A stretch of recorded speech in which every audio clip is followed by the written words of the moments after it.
It was a freezing night in Chicago. Officer Daniel spotted a homeless man sleeping near a diner, covered in a torn army jacket. "Sir, you can't stay here," he said firmly. But when the man slowly lifted his head, Daniel froze. Those eyes, they looked familiar, calm yet haunted. Suddenly, flashes of a war zone filled his mind, gunfire, smoke, and a soldier dragging him to safety. That same man was now in front of him, homeless, broken, forgotten. And Daniel was about to realize he wasn't just arresting a stranger. Where are you watching from? Drop your city or country in the comments below. And if emotional true stories like this inspire you, hit like, subscribe to Better Tomorrow, and share this video with someone who loves meaningful stories.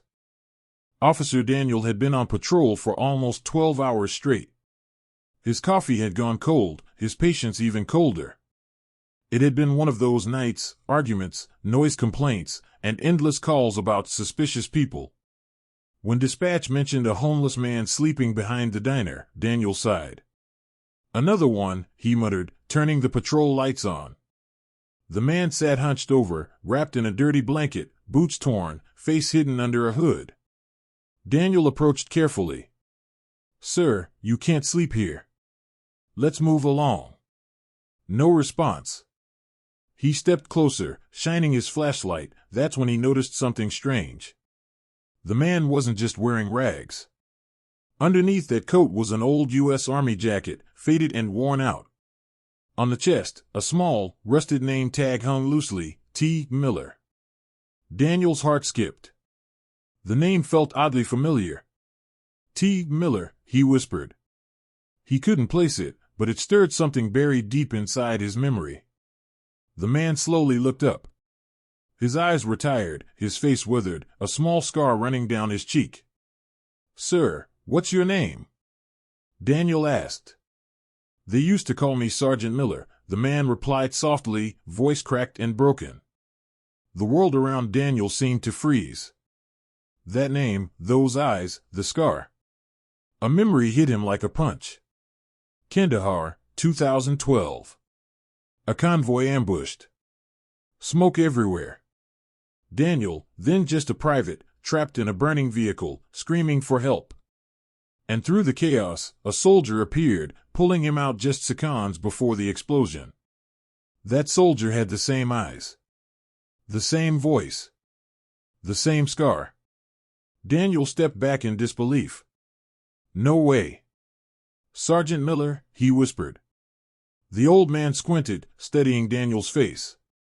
Then, faintly smiled. "Guess I did something right back then, didn't I?"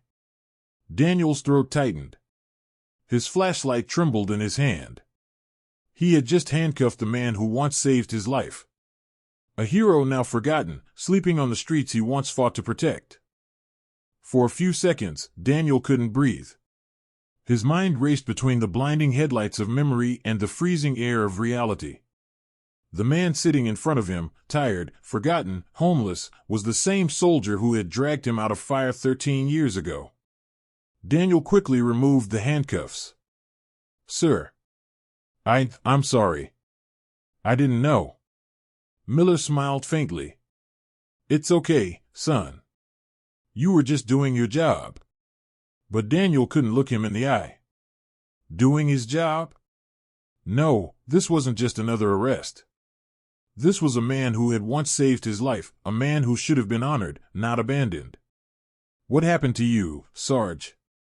Daniel asked softly. Miller shrugged. "War ended. My family didn't wait. Got hurt, couldn't keep a job. One thing led to another."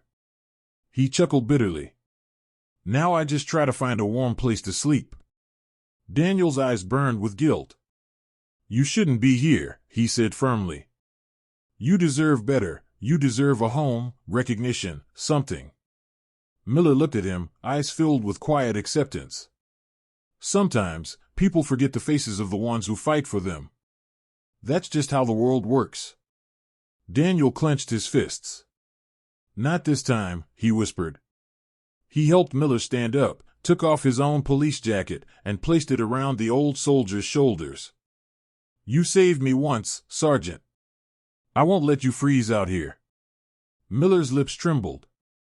For years, no one had spoken to him like that, not with pity, but with respect. You've already done enough, son, he said. But Daniel shook his head. No, sir.